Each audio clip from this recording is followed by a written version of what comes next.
성탄의 목적이라는 제목을 가지고 함께 하나님의 말씀을 나누도록 하겠습니다. 성탄절이 되면은 많은 사람들이 기뻐합니다. 오늘도 또 이번 한 주간도 많은 사람들이 아마 크리스마스 이 명절을 대목으로 여기고 그렇게 많은 사람들이 기뻐하지 않을까 생각이 됩니다. 이미 성탄절의 가치를 생각하면은요, 이 성탄절의 가치는 상업적으로는 어마어마한 규모를 가진 잔치가 되었습니다. 전 세계적인 잔치이면서 또 이날은요, 전쟁도 그치는 날이라고 얘기를 하더라고요. 어떤 때는 전쟁을 하던 것도 멈추고 크리스마스를 맞이하는 때도 있었습니다. 어제 검색어 1위에 크리스마스 마켓이라는 단어가 떴었어요. 이 크리스마스 마켓이라는 것은 정부에서 시행하는 정책인 것 같아요. 큰 어떤 광장 같은 데다가 어떤 여러 가지 부스를 마련을 해놓고 사람들에게 좀 싼 가격에 무엇인가 이렇게 매매를 할 수 있도록 그렇게 만든 것 같습니다. 우리나라에서 이렇게 한다는 것도 좀 좋은 시도인 것 같다 생각은 들어요. 근데 우리나라에서 이렇게 하는 이 크리스마스 마켓이라고 하는 것이 전 세계적으로도 하고 있는 그런 행사인데, 이것이 원조가 어디냐면 여기 독일에서 사시다 오신 분도 계셔서 참 송구스럽지만요, 독일이에요. 독일 드레스덴. 독일 드레스덴에서는 크리스마스 마켓이라고 하는 이 행사를요, 무려 580년 전에 했습니다. 그래서 지금 1434년에 시작을 했대요. 1434년에 시작해서 지금까지 이어져 오는 이 크리스마스 마켓이라는 행사가 있습니다. 아무래도 규모도 다르고 행사의 어떤 이렇게 모습이 다르죠. 한 번 더 비교를 해볼까요? 뭔가 좀 달라요. 네, 이렇게 크리스마스 행사를 하는 독일의 모습도 볼 수 있어요. 근데 여러분 잘 아시는 것처럼 독일도 역시, 그리고 유럽도 역시 크리스마스라고 하는 이 날은 매우 중요한 날인 것 같습니다. 하지만 중요함을 알고 가치도 어마어마한 것을 알고 있지만, 사실 그곳에 지금 그만한 가치를 그들이 좀 훼손하고 있는 건 아닌가 생각이 되어져요. 성탄절의 가치에서 예수님을 제거하는 시대가 되었다는 것입니다. 이미 성탄절에서 예수님이라는 단어가 찾아보기 힘든 시간들이 되었습니다. 왜냐하면 예수님이 없어도 그 가치가 훼손된다, 손상된다고 하지 않기 때문에, 그들의 생각 속에서 예수님이란 이름이 좀 빠진다고 하여서 상업적인 규모가 줄어들지 않기 때문에 그들은 예수님이란 이름을 가차없이 빼고 이곳에 자신들의 즐거움으로 채우고 있다라고 얘기할 수 있는 것입니다. 그래서요, 오늘 우리는요, 예수님의 가치를 재평가하여야 합니다. 교회는 예수님의 가치를 다시 조명해 봐야 된다라는 거예요. 아무리 그래도 예수님의 의미가 사라져서는 안 되기 때문에 그런 것입니다. 그러기 위해서 예수님께서 오신 당시에 예수님의 가치는 어떠했는지를 한번 좀 먼저 살펴보려고 합니다. 지금의 가치의 어떠함을 보기 전에 예수님 시대의 가치가 어땠는지, 그 당시에 예수님이라고 하시는 분이 어떤 가치를 가지신 분인지를 찾아볼 필요가 있다는 거예요. 예수님의 가치는요, 어떤 키워드로 리서치를 해야 될까요? 예수님이라고 그냥 검색어에 치면 되는 것이 아니라 그 당시 예루살렘, 이스라엘이라는 지역으로 갔을 때 그들에게 예수님의 가치를 제대로 알기 위해서는 예수님이라는 단어를 치는 것이 아니라 메시아라는 단어를 쓰셔야 됩니다. 왜냐하면 그 당시에 메시아에 대한 가치가 어떠했는지를 우리가 보면 예수님의 가치를 또한 짐작할 수 있기 때문에 그런 것입니다. 오늘 말씀은요, 그 메시아에 대한 가치가 어떠했는지를 잘 드러내는 말씀이라고 저는 생각해요. 우리가 먼저 메시아의 가치를 찾아보기 위해서 한 3가지 정도의 관점을 볼 텐데, 첫 번째는요, 헤롯의 관점에서 우리가 한번 바라볼 필요가 있을 것 같습니다. 3절 말씀 한번 같이 읽겠습니다. 시작. 헤롯 왕과 온 예루살렘이 듣고 소동한지라. 아멘. 당시에는 이스라엘 백성들에게 말라기 이후로 선지자가 나타나지 않았습니다. 무려 400년의 시간이 이르렀는데, 이러한 시간 동안 이스라엘 백성에게는요, 메시아를 열망하는 그들의 사상과 마음들이 싹트기 시작했습니다.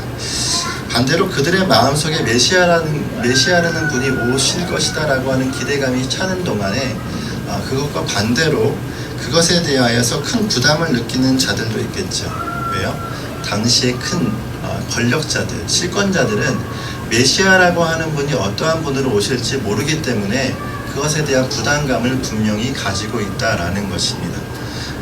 그 전에도 이 이스라엘 백성에게는 그런 마음이 있었어요. 메시아라는 분은 다윗과 같았으면 좋겠다. 다윗과 같다는 얘기는 뭘까요? 그 나라의 모든 정치와 경제와 사회와 전반에 영향을 미칠 만한 큰 인물이었으면 좋겠다라는 의미다라는 거예요. 그렇게 생각했을 때 헤롯에게는 굉장히 큰 부담이었다라고 생각할 수 있습니다. 왜냐하면 그의 출신 성분을 우리가 생각해보면 잘 알 수가 있어요. 그는 유대인이 아닙니다. 헤롯은 유대인이 아니고 이두메인입니다. 이두메인은 누구냐면, 이두메라는 말을 우리가 성경에서 쉽게 찾아볼 수 있는데요, 에돔이라는 말이에요. 그러니까 에돔 족속입니다. 이방 족속이 이스라엘의 왕이 되어진 상황이죠. 이 이방인이 왕이 되었던 이유는 그가 교활한 정치 수완을 가지고 있었기 때문에 그렇습니다. 당시에는 로마가 득세하고 있었기 때문에 로마에게 깃대어서 자신의 정치의 영역을 넓혔고, 그로 말미암아 그가 이스라엘의 왕이 되었었다라는 것입니다. 로마 황제의 신임을 받아 되어진 왕이기 때문에 그의 권세는요, 어쩔 수 없이 하늘을 찌를 수밖에 없었겠죠. 여러분, 그러면 이 사람에게 두 가지의 아킬레스 건이 있죠. 하나는 로마에게 잘 보여야 돼요. 또 하나는 누구에게 잘 보여야 될까요? 이스라엘 백성에게 잘 보여야 돼요. 그래서 이 사람이 했던 치적 중에 두 가지가 있습니다.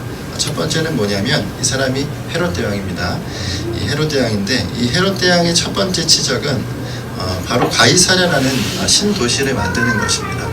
지중해 연안의 한 지역을 택해서 조그마한 항구 도시에 거기다 무엇을 했냐면 대도시를 만들기 시작했어요.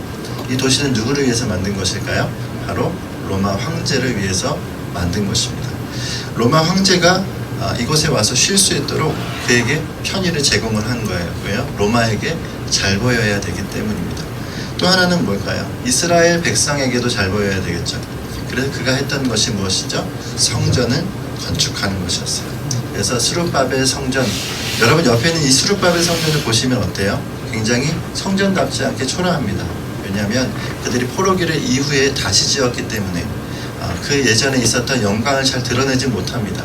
하지만 헤롯은 그것을 잘 간파해서 이 헤롯 성전 자체를 어떻게 지었냐면 매우 화려하게 지었습니다. 그래서 이스라엘 백성에게도 역시나 그가 환심을 사기 위해서 노력했다라고 하는 것이죠. 이 두 가지를 보면은 바로 그 안에 로마와 이스라엘 백성에게 얼마나 잘 보여서 자신의 가지고 있는 정치력을 끝까지 이어가고 싶었는지를 볼 수가 있어요.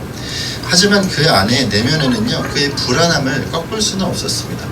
겉으로 그들에게 잘 보인다고 하여서 내면 안에서의 그 불안함을 꺾을 수는 없는 거죠. 특히나 메시아 사상이라는 것이 주변에 또한 민심 가운데 계속적으로 나타나 있을 때 그것을 통하여서 그는 큰 불안함을 느꼈다라는 것을 알 수가 있어요. 여러분 잘 아시는 것처럼 오늘 동방 박사들이 찾아왔습니다. 그리고 메시아가 이곳에서 날 것을 예언했습니다. 이미 그것에 대해서 그들에게 말하였다라는 거예요. 그때 헤롯의 반응을 보면 그 마음속에 내면 안에 불안함이 어떠한 것인지를 잘 볼 수가 있어요. 16절의 말씀을 한번 볼까요? 16절 읽겠습니다. 시작. 이에 헤롯이 박사들에게 손을 들고 심히 노하여 사람을 보내 그들과 그 모든 주장하는 이런 사내아이를 박사들에게 전해야 하고 그때를 기준하여 2살부터 그 아이를 다 죽이니. 사내아이를 박사들에게 자세히 알아보고 그때를 기준해서 2살 아래로 다 죽였다라고 해요. 얼마나 불안했겠어요? 그 불안함이 그에게는 잔인한 사륙으로 나타나게 되었습니다. 결국 당시에 메시아라는 존재는 실권자로 하여금, 권력자로 하여금 무고한 생명을 희생시킬 만큼 커다란 의미였다라는 거예요. 이걸 다른 말로 가치라고도 얘기할 수가 있겠죠. 예수님, 메시아에 대한 가치를 그 정도로 볼 수도 있겠습니다. 두 번째는요, 메시아의 가치에 대한 백성들의 반응을 보면 알 수 있어요. 이 백성들의 반응을 보기 위해서 오늘 본문을 조금 떠나서 우리가 세례 요한에게 좀 가보겠습니다. 세례 요한은 어떤 일을 했는지 한번 예수님에 대하여 이 질문을 보시면은 잠깐 예측하실 수 있을 것 같아요. 7장 19절 말씀 시작. 요한이 그 제자 중 둘을 불러 주께 보내어 이르되 오실 그가 당신이 우리가 다른 이를 기다리오리까. 당시의 권력자의 횡포와 반대로요, 백성들은요 고통스러웠어요. 그들의 고통이 얼마나 대단했는지 볼 수 있는 대목인데요, 그 땅의 백성들에게 메시아야말로 모든 억압에서 그들을 이끌어낼 수 있다라고 믿었을 것입니다. 그런 의미에서 세례 요한은요, 그 당시의 백성들의 분위기를 잘 대변해주고 있어요. 세례 요한은 어떤 사람일까요? 세례 요한은 에스네파라는 그 집단에 소속된 사람입니다. 이 에스네파는요, 그 당시에 도시나 인근 마을에 살지 않고 광야에 살았던 사람이에요. 역청과 메뚜기를 먹는 그런 사람이었습니다. 가죽을 막 두르고요. 그렇게 묵상하기를 좋아하고 사색하기를 좋아했던 집단이었어요. 근데 이러한 사람들에게는요, 그래서 메시아라고 하는 사상이 있었지만 그 메시아라고 하는 사상이 일반인들과는 좀 달랐고 고차원적인 것이었습니다. 지금으로 생각했을 때는 우리 내세의 모습을, 그러니까 천국에서의 모습을 상상하였던 자들이었다라는 거예요. 그 정도가 되어지면은 굉장한 내면적인 묵상들이 있었다라는 것을 알 수가 있는데, 여기 있는 이 질문을 보면은 오실 그이가 당신이오니까 라고 물어보는 것입니다. 요한이 예수님께 대하여서 이렇게 질문하는 것을 보면서 이 예수님께서 재밌는 얘기를 24절에 말씀해 하고 계세요. 24절 한번 읽어볼까요? 시작. 요한이 보낸 자가 너는 예수께서 너희에게 요한에 대하여 말씀하시되 너희가 무엇을 보려고 광야에 나가느냐. 아멘. 이 말씀에 보니까 요한에 대해서 뭐라고 얘기하셔요? 바람에 흔들리는 갈대냐? 라고 얘기하는 겁니다. 지금 세대의 말로 하면 헐 대박, 제가 지금 무슨 얘기를 하는 거야? 이런 얘기를 하는 거예요. 무슨 얘기죠? 세례 요한이 지금 자기가 가지고 있던 마음속의 신념을 배신하고 세상 사람처럼 말한 거예요. 뭐라고요? 당신이 오실 그 사람입니까? 했을 때 그들은 정치적으로 백성들의 억압을 풀어줄 만한 분인지 그를 계속 보고 있었다라는 것입니다. 그의 외면을 살펴보면서 정말 저 사람이 이 백성들을 구원할 수 있는지를 면면을 보았어요. 그러니까 예수님은 세례 요한을 이 세상에서 난 사람 중에 가장 큰 사람이라고 얘기했었는데 그의 마음이 얼마나 이 갈대처럼 흔들리고 있었는지를 잘 보여주는 대목이었습니다. 마라나타를 외쳐야 될 사람이 이 세상의 정치인으로서의 모습, 정치적인 어떤 대단한 인물을 기대하는 사람의 모습으로 반응하고 있으니 예수님이 얼마나 우스웠을까요? 그 모습을 이 말씀에서 볼 수 있다라는 것이죠. 이렇게 보았을 때요, 여러분, 예수님은 이 요한을 통하여서 예수님과 이 요한을 통한 이 대화를 통해서 우리가 볼 수 있는 것이 무엇이냐면 그 당시에 이스라엘 백성에게 얼마나 이 마음들이 편만하게 있었는지를 볼 수 있습니다. 하다못해 그 당시 당대의 선지자라고 하는 사람의 마음까지도 흔들 수 있는 이러한 시대였다라는 거죠. 이러한 면을 보았을 때에 이 시대의 목사들도 이 시대의 이 사역자들도 마음의 중심은 분명히 지켜야 합니다. 나라가 어렵고 위기 가운데 있어요. 힘든 상황 가운데 있습니다. 이럴 때일수록 더 치밀하게 말씀 가운데 거하면서 세상을 바라보는 눈이 있어야 돼요. 세상을 잘 비판해야 하죠. 하지만 가장 큰 것은 주님의 마음으로 세상을 보아야 하고 주님의 뜻을 세상 가운데 전파해야 합니다. 결국 다시 오실 예수 그리스도를 전파하는 것, 그것이 우리 목사들과 사역자들이 해야 될 역할이지 않겠습니까? 그 모습을 이 당시의 사람들은 잘 몰랐었던 것 같습니다. 세 번째는요, 박사들의 반응이에요. 메시아에 대한 기다림에 대해서 그 메시아에 대한 가치를 박사들은 어떻게 얘기했을까요? 우리 2절의 말씀 한번 읽어봤으면 좋겠습니다. 시작. 유대의 왕으로 나신 이가 어디 계시냐? 우리가 동방에서 너희들을 보고 우리에게 경배하러 오라니. 아멘. 동방의 박사들은 메시아에 대한 가치를 한껏 높여주는 존재들입니다. 성경에 이 동방 박사들이 옴으로 해서 메시아를 열망하는 마음이 얼마나 컸는지를 볼 수 있어요. 그걸 어떻게 볼 수 있습니까? 이스라엘 백성뿐만 아니라 이러한 것이 이방인들에게까지 다른 민족에서까지 이 일들이 수군거리고 있었다라는 것을 잘 반증해 주기 때문에 그런 것이죠. 여러분, 그리고 이 동방의 박사들, 이 동방에서 오는 이 박사들이 도대체 어디서 왔을까요? 이들이 온 것을 우리가 추적해 볼 수 있어요. 학자들은요, 지금은 이란에 있는 우르미에라는 곳에서 이들이 왔다라고 얘기를 합니다. 이란의 저 위쪽 끝에 있죠. 우르미에 동그라미로 쳐져 있는 저 장소가 바로 동방 박사들이 출발하기 시작했던 곳이라고 그렇게 추측하고 단정 짓고 있어요. 그 이유는요, 그곳에 동방 박사들의 무덤의 터가 발견되었기 때문에 그렇습니다. 마리아 교회라는 교회가 있어요. 이 마리아 교회는 그 지역의 대표적인 두 교회 중에 하나인데요. 그 두 교회 중에 하나 중에 이 마리아 교회에 과거에 성전을 중축하고 이제 성전을 좀 더 크게 짓기 위해서 바닥을 파게 되었습니다. 그 바닥을 파는 와중에 예전에는 자신들의 묘비나 자신들의 무덤을 교회 안에 그렇게 묻도록 하는 그런 풍습 같은 게 있었어요. 그렇기 때문에 이 바닥을 팠을 때 비문이 하나가 발견이 되었는데 그 비문이 바로 동방 박사들의 비문이었다라고 그렇게 전해지고 있습니다. 그렇게 해서 이 우르미에라고 하는 지역에서부터 출발했다라는 것이 사실적인 어떤 반증이 되어졌다라는 거예요. 그들이 그러면 얼마나 많이 왔을까요? 이 지역까지 오는 이 길이요, 한 1년의 시간이 걸립니다. 한 1년의 시간 동안에 우르미에라는 지역에서 예루살렘까지의 여정을 그들이 오게 되어지는 거예요. 그들이 그렇게 1년 시간에 걸려서 오는 이 먼 길을 오는 그들의 마음이 어땠을까요? 얼마나 메시아를 열망하는 마음으로 그들이 주님 앞에 나오기 위해서 왔을지를 우리가 짐작할 수 있을 것 같습니다. 또 하나는요, 그들의 신분이 무엇인지를 보면 알 수 있어요. 우리가 박사들이라고 부르는 이 박사라고 하는 단어는요, 마고스라는 단어를 써요. 이 마고스라고 하는 단어는요, 선견자, 지혜자라는 뜻입니다. 이 선견자, 지혜자라는 뜻이 과거에 또 어디에서 쓰였냐면요, 다니엘에게서 쓰였습니다. 자, 이 말씀 한 구절 한번 읽겠습니다. 시작. 왕의 나라에 거룩한 신들의 영이 있는 사람이 있으니 왕이 붙인 느부갓네살 왕이 그를 세워 바꿔주겠다. 그럼 여기 있는 이 어른을 삼은 사람이 누굴까요? 다니엘이에요. 다니엘이 그 당시 얼마나 뛰어났냐면 그의 뛰어남 가운데 사람들이 그를 어른으로 삼았다 했을 때 이 어른이라는 단어가 마고스예요. 그러니까 그 당시의 모든 점성술자들, 그리고 그 당시의 모든 박수와 술객과 어떻게 보면 고위직에 있었던 자들, 그리고 종교적인 행사를 했었던 자들보다 그 위에서 영적인 해석을 했었던 자들이다라는 거죠. 이것을 쫓아서도 마찬가지고 그들의 직업은 첨성술을 담당하고 있습니다. 천문학을 감당하고 있는 자들로 그 당시의 사회적인 신분이 높고 그리고 존경을 받았던 사람들이다라는 것을 우리가 알 수가 있죠.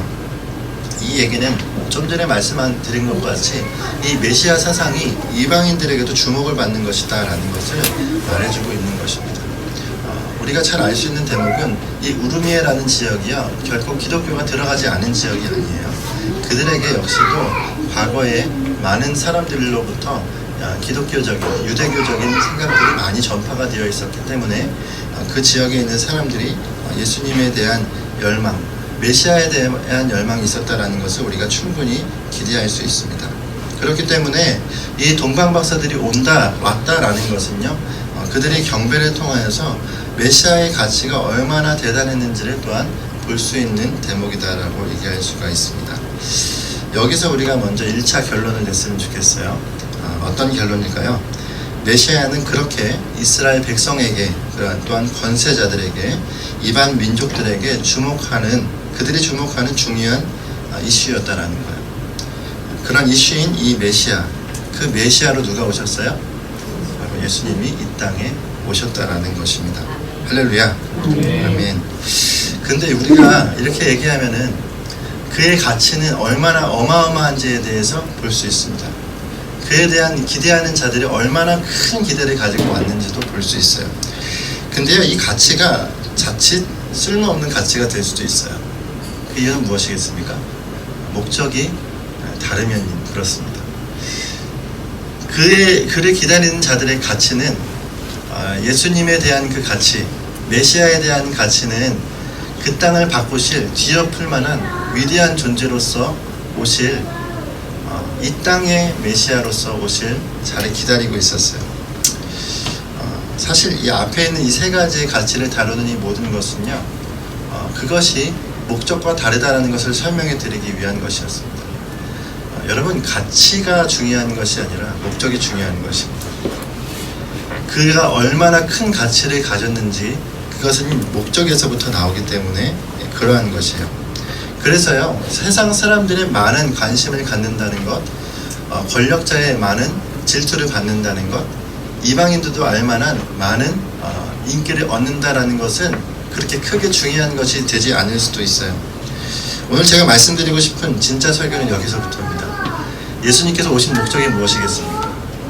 예수님께서 오신 목적은 앞에 있었던 세 가지 가치와는 전혀 다릅니다. 예수님 오신 목적은 생명을 주시기 위해서 오셨습니다. 예수님은 생명을 주시기 위해서 오셨습니다. 우리가 그것을 알 수 있는 말씀으로 요한복음의 말씀 두 구절을 좀 생각해 보겠습니다. 첫 번째요, 함께 읽겠습니다. 시작. 하나님이 세상을 이처럼 사랑하사 독생자를 주셨으니 이는 그를 믿는 자마다 멸망하지 않고 영생을 얻게 하려 하시리라. 아멘. 주님은 우리에게 독생자를 보여주신 이유가 영생을 얻도록 하기 위함이다라고 얘기하셨습니다. 사회 정의 구현이 아니에요. 사람들에게 어떤 대단한 권력자로 군림하려는 것이 아닙니다. 그분이 우리 가운데 오심은 그저 생명을 주시기 위해서 오셨습니다. 나라고 하는 개인 한 사람 한 사람을 바꾸시기 위해서. 어떻게 바꿀까요? 거듭남이라고밖에 표현되지 않는, 다시 존재가 바뀌지 않으면 안 되는, 존재 자체가 바뀌어야 하는 그러한 생명으로 우리를 나가게 하기 위해 오셨다라는 것입니다. 그래서 요한계시록의 마지막에 보면은 이런 말씀이 또한 있어요. 함께 읽겠습니다. 시작. 오직 이것을 기록함은 너희로 예수께서 하나님의 아들 그리스도이심을 믿게 하려 하며 또 너희로 믿고 그의 이름을 힘입어 생명을 얻게 하려 합니다. 아멘. 이것을 기록한 것.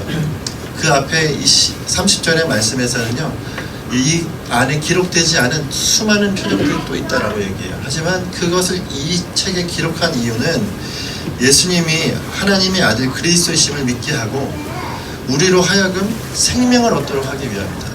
예수님은 우리에게 생명을 주시기 위해서 오신 분이십니다. 이 가치는요, 다른 어떠한 것으로도 대체할 수 없습니다. 세상에 얼마나 복음이 희석되었는지, 세상에 얼마나 복음이 변질되었는지 알 수 있는 대목이에요. 복음의 공공성이요? 그럴 수 없습니다. 복음의 보편적인 가치, 그러한 단어가 있을 수 없습니다. 왜요? 복음이라고 하는 단어는 철저하게 개인에게 맞춰져 있기 때문입니다. 복음이라는 그 단어 자체가 공공성에 맞춰질 수 없는 대목이에요.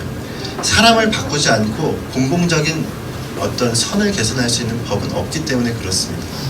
그러므로 이걸 아시는 하나님께서 인간 안에 내면에 있는 죄를 다루시기 위하여 우리 안에 있는 더러움, 세상의 모든 만물보다 헛되고 더러운 것이 내 마음인데 이 마음을 바꾸시기 위하여 오신 것, 그것이 바로 예수 그리스도께서 이 땅에 오신 이유다라는 것입니다.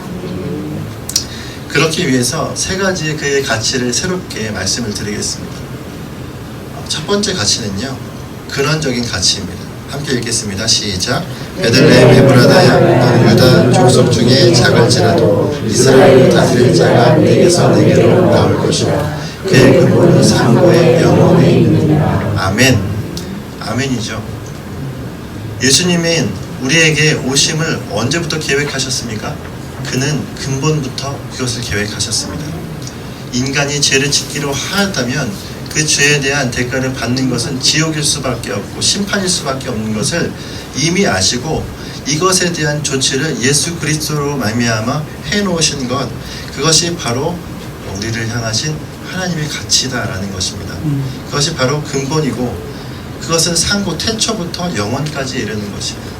그래서 이 시기간에 있었던 모든 자들에게 예수 그리스도의 이름은 영원한 효력을 가지시는 능력의 이름이심을 여러분 믿으시기를 바랍니다. 그러므로 이 크리스마스는요, 우리가 즐거워하는, 기뻐하는 세상의 술과 쾌락으로 우리가 우리의 마음을, 스트레스를 해소하는 시간이 절대로 될 수가 없습니다. 이 시간은요, 생명 얻는 복음이 선포되어야 될 시간이고 그 주님의 은혜가 부어져야 될 시간이죠. 두 번째는 무엇입니까? 절대적인 가치죠. 함께 읽겠습니다. 시작. 아들이 있는 자에게는 생명이 있고 아들이 없는 자에게는 생명이 없느니라. 아멘. 다른 이로서는 구원을 얻을 만한 다른 이름을 우리에게 주신 적이 없습니다.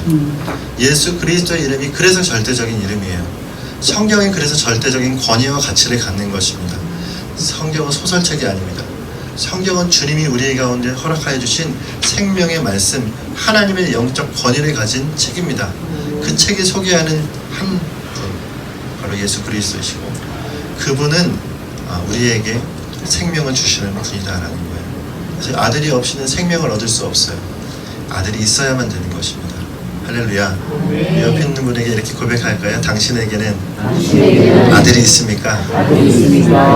아멘 하셔야죠. 아멘 하셔야 돼요. 네, 여러분에게 그 예수 그리스도께서 계셔야 됩니다. 세 번째요. 영원한 가치를 가지신 분이십니다. 함께 읽겠습니다. 시작. 오직 우리 주 곧 구주 예수 그리스도의 은혜와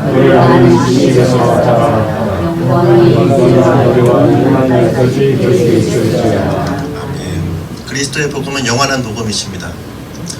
예수 그리스도는 그의 아는 지식을 따르면 영원한 날까지 그가 우리와 함께 하신다 말씀하십니다. 그러므로 한 번 얻은 구원, 한 번 나에게 주신 복음, 은혜와 감격이 식어졌다라고 얘기하실지 모르겠지만 그런 것이 주님으로부터 여러분의 손을 끊어지게 할 수 없어요. 한 번 잡으신 손 절대 끊어놓지 않으시는 하나님이시기 때문에 그러한 것입니다. 여러분, 사랑은요, 첫사랑만 계속되면 이상해지는 거예요. 매일 첫사랑일 수 없어요. 저희 아내와 제가 늘 첫사랑이면 큰일 납니다. 네, 아이가 한 20명은 태어날 수도 있으니까요. 네, 이런 말 하면 안 되나요? 여러분, 주님 우리 가운데 지금도 사랑이십니다.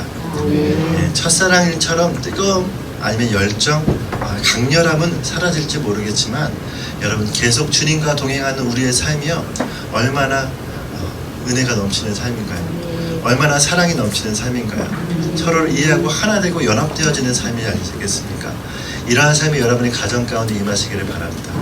예수 그리스도의 그 사랑을 아시면 가정이 회복되어지고, 여러분 교회가 회복되어지고 사회가 회복되어질 수밖에 없습니다. 그것이죠. 복음의 공공성이 아니에요.